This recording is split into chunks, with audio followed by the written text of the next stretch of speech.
सपने छोटे हों या बड़े, अपने अरमान पूरे करने के लिए जरूरी है निवेश पर बेहतरीन रिटर्न और इसे पाने के लिए जरूरी है निवेश के महत्व को समझना और अपनी बचत का सही उपयोग करना। योर मनी में हम जहां आपके पैसों का पूरा ख्याल रखते हैं, वहीं आपको देते हैं हेल्दी फाइनेंशियल टिप्स भी। आज योर मनी में हमारा फोकस होगा आपकी पूरी फाइनेंशियल प्लानिंग पर और इसमें मेरा साथ देंगे ऑप्टिमा मनी मैनेजर्स के पंकज मटवाल। आपका स्वागत है पंकज जी। चलिए शुरुआत करते हैं सवाल जवाब के सिलसिले के साथ। हमारे पहले दर्शक जुड़ रहे हैं जयपुर से मोहित अरोरा। नमस्कार मोहित, सवाल पूछिए। नमस्कार मैम, मेरी एज 29 ईयर्स है जी और मैं एक ज्वेलरी कंपनी में काम करता हूँ और मेरी salary around 3 lakh per annum है। ठीक है। तो मुझे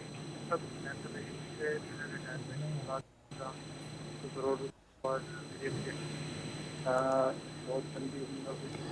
मोहित, आपकी आवाज़ हमें थोड़ी सी यहाँ पर कम आ रही है, लेकिन आपका सवाल हमारे पास है। पंकज जैसा कि ये बता रहे थे कि ये 29 साल के, करंट सैलरी है इनकी हर महीना 23,000। इन्होंने अपने लिए इंश्योरेंस पॉलिसी ले रखी जिसमें कहते हैं उन्होंने इन्वेस्टमेंट कर रखी है लगभग 1.5 लाख की। एफडी ये करते हैं 25,000 की और पर्सनल सेविंग जो इनके पास इनके बैंक में है वो है तकरीबन 1 लाख। और स्टॉक मार्केट में भी निवेश करते हैं, लगभग 10,000 रुपये का निवेश है इनका। और साथ में हेल्थ इंश्योरेंस इन्होंने अपने लिए और अपने पेरेंट्स के लिए अभी तक नहीं ली है। कुछ और डिटेल्स मैं आपको बता दूं इनके बारे में। इन्होंने शादी अब ये करना चाहते हैं 1 साल के अंदर और घर भी खरीदना चाहते हैं, लेकिन इनके जो गोल्स है उसके बारे में मोहित से ही खुद बात करते हैं। मोहित, आपकी डिटेल्स तो हमने यहाँ पढ़ ली हैं, लेकिन आपके गोल्स क्या हैं, लक्ष्य क्या हैं जिनके लिए आप इन्वेस्टमेंट स्ट्रैटेजी हमसे चाहते हैं? इन्वेस्टमेंट स्ट्रेटेजी बेसिकली मेरी एक एफडी है 25,000 की और मेरी 2 LIC हैं, इंश्योरेंस पॉलिसी हैं और उनका प्रीमियम अराउंड 8,000 के आसपास जा रहा है ईयरली। तो मुझे पूछना था कि एक्चुअली मैं कहाँ पर इन्वेस्ट करूं और मेरा सेविंग्स अभी 1 लाख रुपीज है मेरे। अपने गोल्स बताएंगे आप जिसके लिए आपको ये सेविंग्स करनी है? जी, आप गोल्स बताएंगे अपने?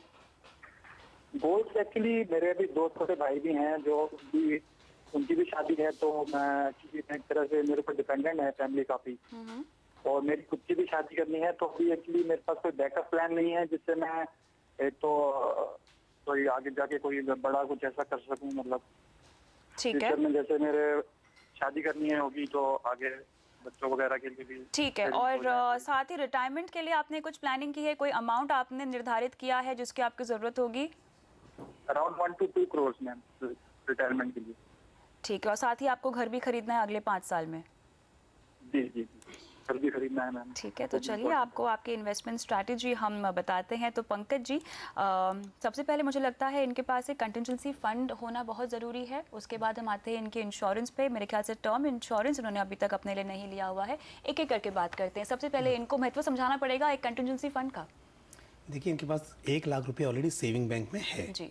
तो इनके पास कंटिजेंसी फंड एक्चुअली अगर देखा जाए तो जितनी ज़रूरत उससे ज़्यादा है, बिकॉज आपका एकदम से पैसा लिक्विड है। वही हम बात करते हैं कि आपका पैसा होना चाहिए, किसी भी टाइम इमरजेंसी में ज़रूरत हो तो आप पैसा निकाल सकें। यूजुअली कंटिजेंसी के लिए हम बात करते हैं 3 to 6 मंथ के एक्सपेंस के बराबर आपके पास पैसा होना चाहिए। तो इनकी क्योंकि सैलरी के हिसाब से, हालांकि उन्होंने एक्सपेंस नहीं बताया, सैलरी बताई है, बट मैं आइडिया लगा सकता हूँ कि एक्सपेंस सैलरी से तो कम ही होगा। तो 1 लाख रुपया आपके पास ज़्यादा है, क्योंकि अगर सेविंग बैंक में आप रखते हैं पैसा तो आपको 4% या मैक्सिमम 6% कुछ बैंक्स में आपको इंटरेस्ट मिलता है। तो इस हिसाब से आपकी जो अपॉर्चुनिटी है उसके ऊपर जो आप इंटरेस्ट अर्न कर सकते हैं वो आप लूज़ कर रहे हैं। उसको ध्यान में रखते हुए आप पैसा सेविंग अकाउंट में उतना ज़्यादा मत रखिए, उस पैसे को कहीं पर आप इन्वेस्ट कर दीजिए। दूसरी बात यह है कि जैसे आपने बोला आपकी फैमिली डिपेंडेंट है आपके ऊपर। पहली बात, हेल्थ इंश्योरेंस अपने लिए, अपने दोनों छोटे भाइयों के लिए और साथ में पेरेंट्स के लिए आपको individual health insurance policy immediately buy करनी चाहिए। साथ ही क्योंकि फैमिली डिपेंडेंट है आपके ऊपर तो इसमें ज़रूरी होता है कि आपके पास एडिक्वेट सम एश्योर्ड के साथ में पॉलिसी हो। आपने जो बात की 1.5 लाख का सम एश्योर्ड है, मतलब गॉड फॉरबिड कुछ होता है उनको तो 1.5 लाख रुपये फैमिली को मिलेगा, बट 1.5 लाख रुपये से आज क्या होगा, है ना? तो ये थोड़ा सा इंश्योरेंस लेना या ना लेना ऑलमोस्ट बराबर है। तो यहाँ पर आपको इम्पॉर्टेंट ये है कि अच्छी खासी रकम के साथ, मतलब सम एश्योर्ड अच्छा होना चाहिए। आप कितना प्रीमियम भर रहे हैं वो इम्पॉर्टेंट नहीं है, आप, क्योंकि इंश्योरेंस का ऑब्जेक्टिव क्या है, इन केस ऑफ डेथ अगर उस टर्म के दौरान समय से पहले मृत्यु हो जाती है तो उस केस में फैमिली को एक सफिशिएंट मनी मिले, ताकि जो भी व्यक्ति कमा रहा है जो फैमिली के लिए खर्च कर रहा है वही खर्चे आगे भी पूरे हो सकें। इसको ध्यान में रखते हुए मेरी सलाह ये होगी कि आप एक अच्छा टर्म इंश्योरेंस पॉलिसी लें। ऑनलाइन टर्म इंश्योरेंस पॉलिसीज आजकल काफ़ी सस्ती मिल जाती हैं, तो उसकी तरफ आपको ध्यान देना चाहिए। तो ये बात रही आपकी कंटिजेंसी के लिए थोड़ा पैसा आप रखिए, वो भी सेविंग बैंक में रखने की बजाय उसको मनी मार्केट म्यूचुअल फंड्स, ऐसे फंड्स होते हैं जहां पर कि आपको रिस्क ऑलमोस्ट ना के बराबर होता है, बट रिटर्न जो होते हैं वो एटलीस्ट आपके सेविंग बैंक से ज़्यादा मिल जाते हैं। तो उसमें आप पैसा पार्क कीजिए, हेल्थ इंश्योरेंस पॉलिसी बाय कीजिए, और लाइफ इंश्योरेंस के लिए मैंने जैसे बताया आपको ऑनलाइन टर्म इंश्योरेंस पॉलिसी आप बाय कीजिए इमीडिएटली। जी, अब आते हैं इनके गोल्स के ऊपर, जो कि मेरे ख्याल से इनको सबसे पहले इनका गोल है, इनको शादी करनी है, अगले 1 साल में करना चाहते हैं, बहुत ही शॉर्ट टर्म है, और दूसरा इनको घर खरीदना है, जो कि ऑलमोस्ट मीडियम टर्म एक गोल है। तो किस तरह की इन्वेस्टमेंट स्ट्रैटेजी अब इनको बनानी होगी? हालांकि शादी के लिए कितने पैसों की जरूरत होगी इन्होंने अभी तक बताया नहीं है। हमारे साथ मोहित, आप फोन लाइन पे हैं अभी, तो जानना चाहेंगे शादी पे आप कितना खर्च करना चाहते हैं? शादी के लिए अराउंड मैम 20 लाख मेरी शादी के लिए, और ब्रदर भी अभी मेरा 26 इयर्स का है, तो उसके लिए भी सेम अमाउंट की रिक्वायरमेंट होगी। मोहित जी, आपकी शादी के लिए 20 लाख का खर्च है, तो ये पैसा कहाँ से आएगा? क्योंकि आप तो अभी जो बता रहे हैं 1 साल में तो उतना जुटा नहीं सकते आप अपनी सैलरी में से। इसका मतलब ऑलरेडी आपने या आपके माता पिता ने उतना पैसा रखा हुआ है शादी के लिए आपके? नहीं, इतना तो एक्चुअली है नहीं पैसा, बट अगर 20 लाख का नहीं हो पाता है तो फिर थोड़ा सा कम में, मतलब अराउंड 10 लाख तो चाहिए ही चाहिए। जी, मेरे ख्याल से 10 लाख फिर भी थोड़ा सा। देखिए, जो भी आप बात कर रहे हैं, देखिए हम रियलिस्टिक बात करें तो ठीक है, अगर इनकी सैलरी में से मैं बात करूं तो मैं किसी भी हिसाब से 10 लाख नहीं जुटा सकता 1 साल में, है ना। तो वो मतलब मैं कुछ गोल को अचीव करने के लिए आपको ये बता सकता हूँ कि पैसे कहाँ पे इन्वेस्ट कीजिए ताकि वो, बट यहाँ पे हम ये बात नहीं कर रहे हैं कि मतलब मैं क्या बोलूं उस चीज के लिए कि एकदम से अचानक कहीं से पैसा आएगा, वो तो कुछ तो खैर इतना जोड़ना मुश्किल डेफिनेटली ही है। वो तो फिर कुछ ऐसा कुछ लॉटरी सिस्टम हो ऐसा, या कुछ केबीसी जैसा कुछ प्रोग्राम जहाँ पर कुछ पैसा मिल जाए तो बात हाँ, अलग इनके है। पास कोई एसेट्स हो जिनके जरिए ये पैसे जुटाने की कोशिश कर रहे हो तो वो अलग बात हो जाएगी। तो इसके लिए यहाँ पर जो आप बात कर रहे हैं, मैं यही बोलूंगा कि आपके पास छोटी सी सैलरी है, उसमें कुछ पैसा बचाइए खर्च होने के बाद में, और उसको अगर शॉर्ट टर्म में करना है तो वहां पर हम उसको इक्विटी में इन्वेस्ट नहीं कर सकते। तो कुछ ऐसी स्कीम में जहां पर रिस्क कम है। अब 1 साल में शादी कब होगी एग्जैक्ट टाइम भी नहीं पता है, तो मैं आरडी की बात भी नहीं कर सकता कि आप 1 साल की आरडी कर दीजिए, क्योंकि डिसकंटिन्यू करेंगे तो उसमें भी प्रॉब्लम है। तो यहाँ पर आपके पास कुछ ऐसे ही मनी मार्केट या लिक्विड म्यूचुअल फंड स्कीम्स हैं जहां पर आप हर महीने जो भी पैसा बचता है वहां पर आप SIP के जरिए निवेश करते रहिए। ठीक है, तो शादी का गोल है मोहित, थोड़ा सा आपको रिवर्क करने की जरूरत है। अगला गोल है इनका घर खरीदने का, उस पर आते हैं। अब घर खरीदने का वो भी 5 साल के अंदर खरीदना है, तो वहां पर जो डाउन पेमेंट है उसके लिए आप प्लान कीजिए, क्योंकि लोन तो लेना ही पड़ेगा। आजकल जो घर की कीमत है, पूरा पैसा जुटाना अगेन 5 साल में वो संभव नहीं हो पाएगा। तो उसके लिए डाउन पेमेंट की राशि है, उसके लिए आप काम कीजिए। तो उसके लिए यह है कि 5 साल का समय ऐसा है कि बहुत लंबा नहीं है, बट कुछ आप date oriented mutual fund scheme में आप इन्वेस्ट कीजिए, साथ में कुछ बैलेंस फंड भी अपने पोर्टफोलियो में आप कंसिडर कर सकते हैं। थर्ड जो गोल है जहां पर रिटायरमेंट का, जो कि उनको लगता है कि 1-2 करोड़ रुपए जो ये जोड़ना चाहते हैं, और मेरे ख्याल से ये एट द एज ऑफ 60 की ही बात कर रहे हैं। आपको शायद बहुत बड़ी रकम लग रही है, लेकिन मेरे ख्याल से 60 साल की उम्र में 1-2 करोड़ कम पड़ जाएंगे रिटायरमेंट के बहुत कम, लिहाज से। क्योंकि अगर 60 में कोई रिटायर होता है और 80-85 ईयर्स की आप लाइफ एक्सपेक्टेंसी समझते हैं, तो भी 20-25 ईयर्स उस पैसे पर निर्भर करना है जो आप जुटा पा रहे हैं 60 ईयर्स तक। तो 1-2 करोड़ से तो नहीं होगा। अगर आप 15,000 रुपये का भी आपका अभी राइट नाउ पर मंथ का एक्सपेंस हम लेके चलते हैं, तो भी कम से कम 3 से 3.5 करोड़ रुपया तो होना चाहिए आज की डेट में जो इन्फ्लेशन है उसको कंसिडर करते हुए। तो इसके लिए इस पे आपको हर चीज में जो भी अपने गोल सेट किए हैं वहां पर थोड़ा सा उसको रिवाइज करने की जरूरत है। गोल्स हमेशा रियलिस्टिक होने चाहिए। जब आपका टारगेट बराबर पता होगा तभी आप बराबर से उसके ऊपर काम कर सकते हो। कुछ फंड्स के नाम आप बताना चाहेंगे जिसमें ये SIP कर सकते हैं? देखिए, जो लिक्विड फंड है वहां पर तो किसी भी मनी मार्केट फंड में, लिक्विड फंड में ऑलमोस्ट रिटर्न सेम ही होते हैं। तो किसी भी स्कीम में ये स्कीम का नाम भी लिक्विड फंड के नाम से या मनी मार्केट से ही होता है, तो वहां पर आप ये इन्वेस्ट कर सकते हैं। चाहे रिलायंस मनी मार्केट स्कीम है, रिलायंस लिक्विड फंड है, ICICI प्रूडेंशियल लिक्विड फंड है, जब मैं 1 साल की बात कर रहा हूँ। लेकिन जो इनके घर खरीदने की बात है या फिर रिटायरमेंट के लिए, वहां पर ये एक अपने इसमें इक्विटी फंड जैसे ICICI प्रूडेंशियल डायनेमिक प्लान है, इसको कंसिडर करें, और साथ में एक डेट फंड बिरला सन लाइफ मीडियम टर्म प्लान।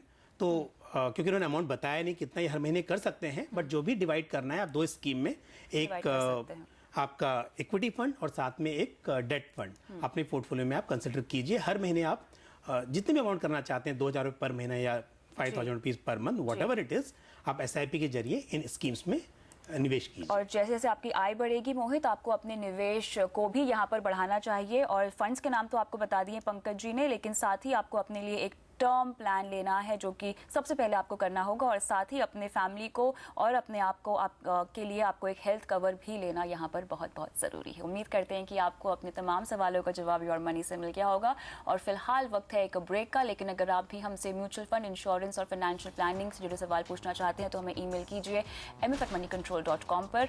आप हमें फेसबुक पर भी फॉलो कर सकते हैं। आपको विजिट करना है facebook.com/आवाज़-योर-मनी। सवाल पोस्ट करने के साथ साथ आप योर मनी के तमाम एपिसोड्स भी यहाँ पर देख सकते हैं। और साथ ही जब आप सवाल पोस्ट करें तो अपना कॉन्टैक्ट नंबर जरूर डालें।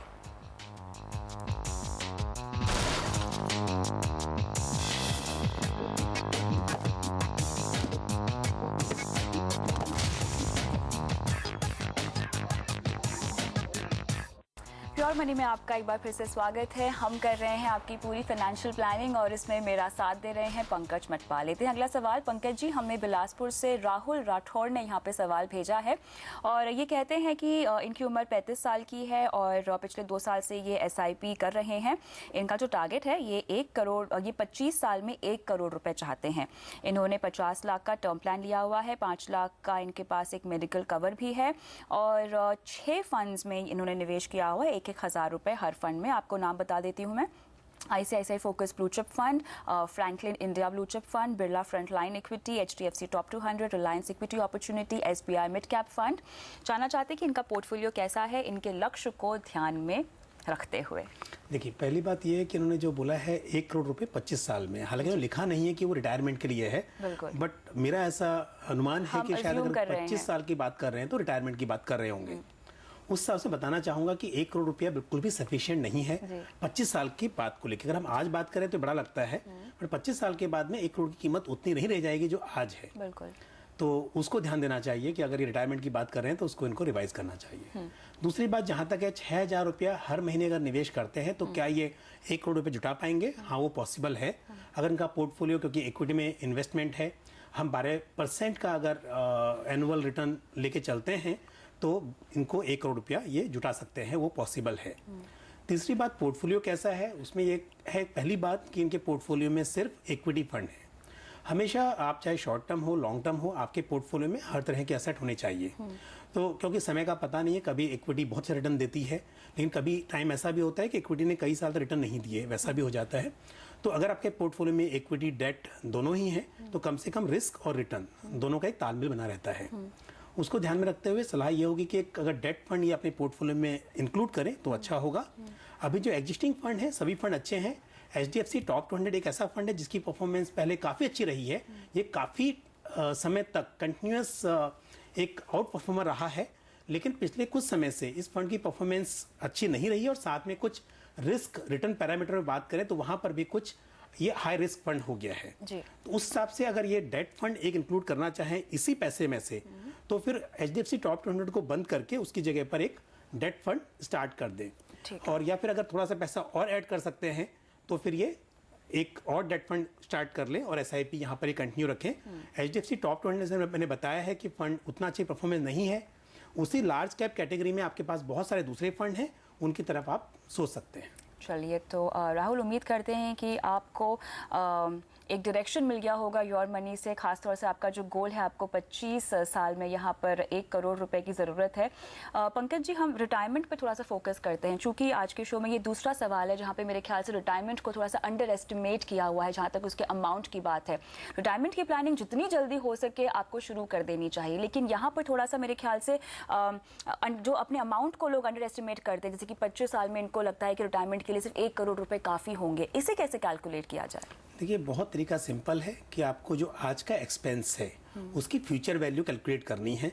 आप या तो बाय फॉर्मूला या फिर एक्सेल में फैसिलिटी है आपके पास सिंपल सी कि आप प्रेजेंट वैल्यू का फ्यूचर वैल्यू कंसिडरिंग इन्फ्लेशन, तो अगर आप 7.5% का एक इन्फ्लेशन लेके चलते हैं तो फ्यूचर वैल्यू कितनी हो जाएगी। उस हिसाब से आपको देखना है कि अगर आप 25,000 रुपये आज खर्च कर रहे हैं तो आज से आने वाले टाइम में वो करीब 1 लाख 1.5 लाख के आसपास पहुंच सकते हैं, डिपेंडिंग कि कितने ईयर्स बचे हुए हैं।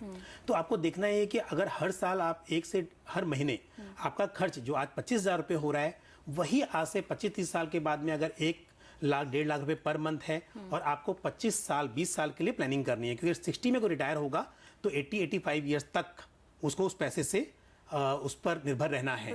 तो इस हिसाब से हम कैलकुलेट करते हैं, तो रफली वो कीमत कम से कम आजकल 3 करोड़ 4 करोड़ के आसपास तो आ ही जाती है।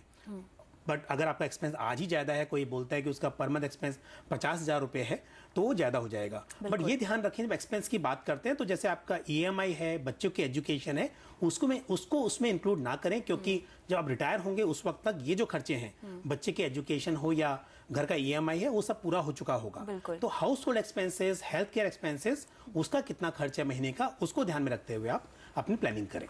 चलिए, इसी के साथ योर मनी में फिलहाल वक्त है एक ब्रेक का, लेकिन आगे सवाल जवाब का सिलसिला जारी है, बने रहिए हमारे साथ।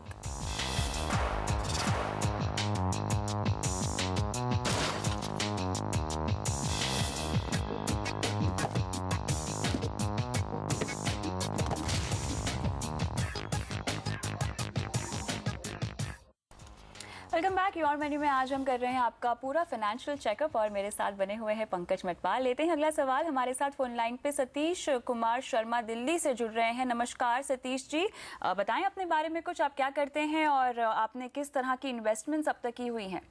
हाँ नमस्कार मैडम, मैं दिल्ली में गवर्नमेंट सर्विस कर रहा हूँ और मैं एयरफोर्स से रिटायर हूँ। उसकी मुझे पेंशन आती है करीब 11,000 रुपए पर मंथ, और अभी सेंट्रल गवर्नमेंट में हूँ। मेरे 32,000 के करीब सैलरी है मंथ।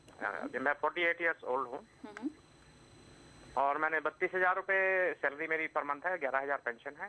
ठीक है। हाँ जी। आपके गोल्स क्या हैं? गोल्स मैडम, ये एक तो मेरा घर का गोल है। मेरे पास एक प्लॉट है, मुझे उस पर घर बनाना है मैडम। ठीक है। तो मुझे 25 लाख रुपए के करीब चाहिए। 25 लाख आपको जोड़ने हैं। आपकी इन्वेस्टमेंट्स में आपको कब तक जरूरत होगी इन 25 लाख रुपयों की? मैंने कम से कम 3-4 साल के बाद अगर हो जाएगा तो अच्छा रहेगा। उसके लिए मैं लोन वगैरह भी ले सकते हैं। ठीक है, ठीक है। और आपने कुछ और इन्वेस्टमेंट अब तक करके रखी हुई है? मैंने इन्वेस्टमेंट जैसे बताया, मैं FDs हैं बैंक में जी 5 लाख के करीब है, और मेरा PPF अकाउंट है, उसमें करीब 1.5 लाख के करीब है। ठीक है। हाँ जी। और LIC पॉलिसी मेरी है 28,000 रुपए जो एनुअली जाती है, और NPS में मेरा अकाउंट है मैडम, पेंशन स्कीम जो है एम्प्लॉयर की तरफ से। ठीक है। इस प्लॉट के अलावा और कोई प्रॉपर्टी आपकी? नहीं, इसके अलावा कोई प्रॉपर्टी नहीं है मैडम। चलिए ठीक है, यहाँ पे आपकी फाइनेंशियल प्लानिंग की शुरुआत करते हैं। तो पंकज जी, काफ़ी सॉर्टेड गोल हैं, जैसे कि आप भी मेंशन कर रहे थे कुछ देर पहले। तो 3 से 4 साल में इनको बेसिकली जो अहम गोल है इनका प्लॉट पर घर बनाने का है, जो 3 से 4 साल में इनको चाहिए 25 लाख रुपए। देखिए 3-4 साल में 25 लाख जुटाना है, तो वो मैं ये नहीं बोलूँगा कि SIP कीजिए उससे पैसा जुट जाएगा। बिल्कुल। पहली बात तो ये है कि इन्होंने जो इन्फॉर्मेशन दी है, इनके पास में FD है, वो पैसा डेफिनेटली ये यूज़ करेंगे उसके लिए। दूसरी बात, PPF अकाउंट अगर इनका मैच्योर हो रहा है, वहाँ से भी पैसा विड्रॉ करके इसमें यूज़ कर सकते हैं, क्योंकि इनकी ऑलरेडी पेंशन चल रही है। और रिटायरमेंट के बाद भी जो हम बात करते हैं उसके लिए इनके पास, क्योंकि पेंशन है ऑलरेडी एयरफोर्स से, एंड प्लस ये सेंट्रल गवर्नमेंट में जॉब करते हैं, अगर वहाँ पर भी पेंशनेबल सर्विस है तो इनको रिटायरमेंट के लिए उतना नहीं सोचना पड़ेगा। बिल्कुल। तो ये 2 चीज़ें हैं जो इनके पास FD है, प्लस साथ में जो मनी बैक पॉलिसी ली हुई है, उनका जो सर्वाइवल बेनिफिट आता है, उस पैसे को भी ये इस काम के लिए यूज़ कर सकते हैं, अगर इस बीच में कोई पैसा आने वाला है, या फिर वो पॉलिसी अगर मैच्योर होने के आसपास है, क्योंकि इनकी एज को देखते हुए अगर उस वक्त तक जब घर लेने की बात कर रहे हो मैच्योर हो रही हैं, तो वो पैसा भी यहाँ पर इनका यूज़ होगा। जी। साथ ही इन्होंने लोन लेने की बात की है। हालांकि लोन जो होगा, अगर हम 60 ईयर्स की एज तक, क्योंकि जिस वक्त तक आपकी जॉब है उस वक्त तक का ही लोन मिलता है, तो इनको शायद 15-20 साल की जो बात करते हैं उतना टर्म नहीं मिलेगा। इनका जो लोन का टेन्योर होगा वो थोड़ा कम होगा। जी। तो उस हिसाब से उतना ये लोन लें जितना आप चुका सकते हैं उस वक्त तक, और साथ में जो एग्जिस्टिंग एसेट्स हैं उनको यूज़ करें। लेकिन फिर भी जो इनकी SIP चल रही हैं एग्जिस्टिंग, उनको आप कंटिन्यू करें, मतलब SIP जरूर करें आप पैसे को। लेकिन शॉर्ट टर्म में इक्विटी में इन्वेस्टमेंट करते हैं तो शॉर्ट टर्म के हिसाब से नहीं देखना चाहिए। तो अगर आप ये सोच रहे हैं कि 2-3 साल में घर बनाना है, उसके लिए इस पैसे को यूज़ करेंगे, तो वहाँ थोड़ा सा मतलब बोलना मुश्किल होता है, बिकॉज इक्विटी शॉर्ट टर्म में वोलेटाइल होती है। तो जिस वक्त पैसे की जरूरत है, अगर मार्केट नीचे है तो आप कैसे निकलेंगे। और साथ में क्योंकि एग्जिट लोड भी एप्लीकेबल होता है इक्विटी म्यूचुअल फंड्स पर, तो उसको देखते हुए आप इसको तो अपने लॉन्ग टर्म मतलब रिटायरमेंट से ही अगर जोड़ के रखें तो अच्छा होगा। और यहाँ पर आपके पास जो फंड्स हैं उसमें से HDFC इक्विटी फंड जो है, अगेन इसमें थोड़ा सा मतलब रिस्क रिटर्न पैरामीटर पे ये फंड मैं आपको सलाह नहीं दूंगा कि आपको इसमें कंटिन्यू करनी चाहिए एसआईपी। हालांकि ये स्कीम भी पास्ट में अच्छी रही थी, लेकिन अभी हम बात करें तो स्कीम में रिस्क ज़्यादा है और रिटर्न कम है, तो इसमें आप एसआईपी का डिसकंटिन्यू कर दें तो वो अच्छा होगा।